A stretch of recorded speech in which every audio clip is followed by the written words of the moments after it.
Hey, it's Penny and Katie, and welcome back to Pocket Coaching. And most importantly, Happy New Year, everyone. Welcome to 2023. We want to start by busting another myth for you guys. We ended the year with shattering the concept that diseases control your health and lifespan destiny. And today we want to tell you that actually, when you think about aging usually in most people's minds is this thing of decline, going downhill, sliding into disease. But in actual fact, aging realistically is just the accumulation of years. And that's how we need to think about it. We need to redefine aging as we know it and think of it as adding years, not losing form, function, and freedom. Katie, what do you think? I love that. I love that new definition of just, that's what it is, right? You're aging, you're adding years, but we think of aging as this kind of negative, there's this negativity to it. And we automatically think of disease. We automatically think of, I hear people say often, like, I don't want to live to be old. And if you ask them why, it's because, well, I don't want to get sick. I don't want to get frail. I don't want to lose my independence. But why does one have to equal the other? And like you're saying, it doesn't have to. And in fact, in the blue zones, you guys hear me talk about the blue zones all the time because it's such a great example of this.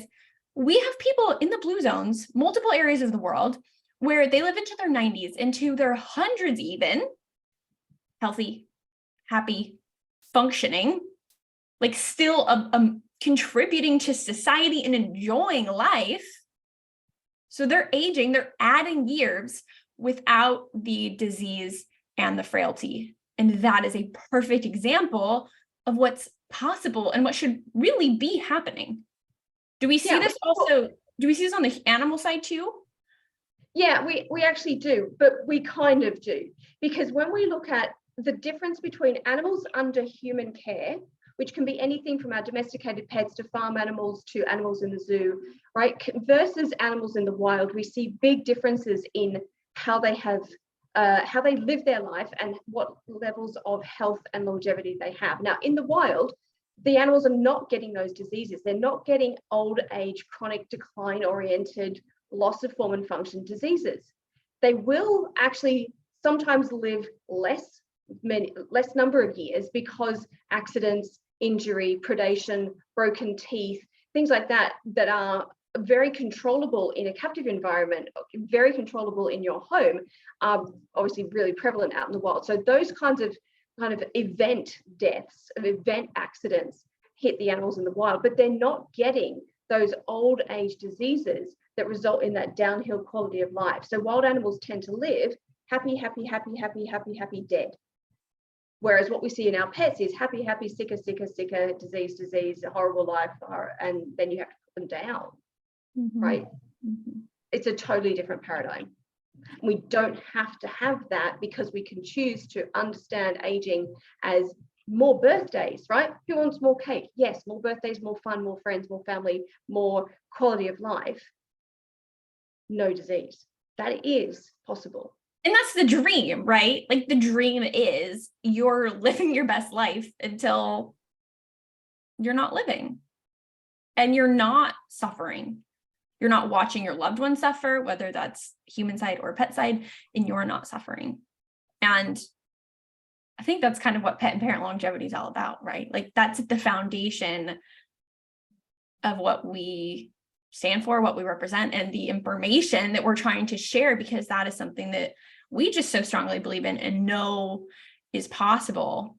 Death is not optional, but this current definition of aging being sickness, it is. And when you think of aging as a disease, think about it as a disease.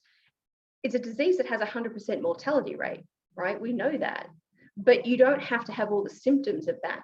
So you will ultimately, and so will all our pets, ultimately die. This isn't eternal life, right? This is about increasing the length of life and the quality of life every day of that extension.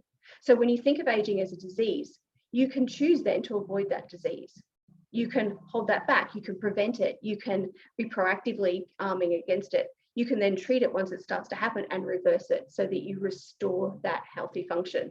So age will come, death will come, but disease and suffering doesn't have to. that's the good news. And that's why we're doing Pet and Parent Longevity, because we want you to know that too. If you know someone, if there's someone in your life, and there's always someone in all of our lives that has the mindset of, well, it's just because I'm getting older, or it's just because my pet's getting older, there's nothing I can do about it. It's just what happens. Send this to that person, because this is the old definition of aging, and to share this message of hope and to flip that on its head is super, super powerful.